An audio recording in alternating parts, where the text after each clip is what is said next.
Ila hizi taarifa zingine bwana. Sasa huyu miaka 20 ameondoka, saizi ndo anarudi na mke wake anampokea. Mimi nisingeweza we.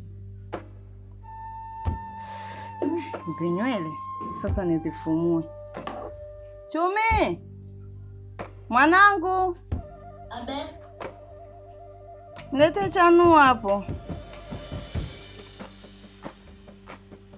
Sio hili, nilete chanua la mbao bwana. Nilete na mafuta.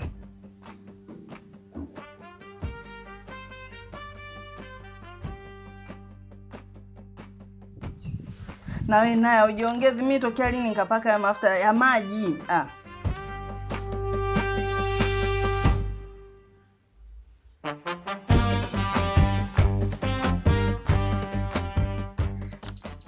Kio. Songa tuma vote kwa pamoja jamani. Ndio nituma hivyo kimoja kimoja.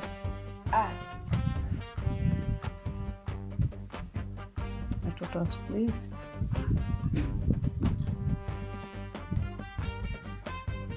Sio kio hichi. Kwani iko jioni?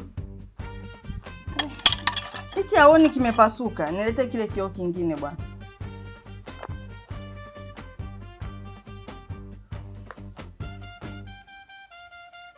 Sasa, hivi vitu ulivyoniagiza nataka kusuka, maana nywele naziona zimesuka, sikuelewi.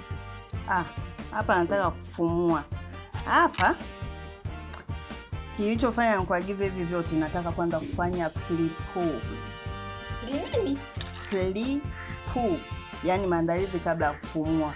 Watu mnachokosea sana, mnafumua nywele kabla hamjazifanyia maandalizi. Kwa hiyo hapa napaka kwanza mafuta ili kuzifanya nywele zipate unyevunyevu. Alafu nilikutuma chanuo la mbao ili lina ncha limechongoka alikati nywele. Hivi vitu vyako vingine rudisha, shika.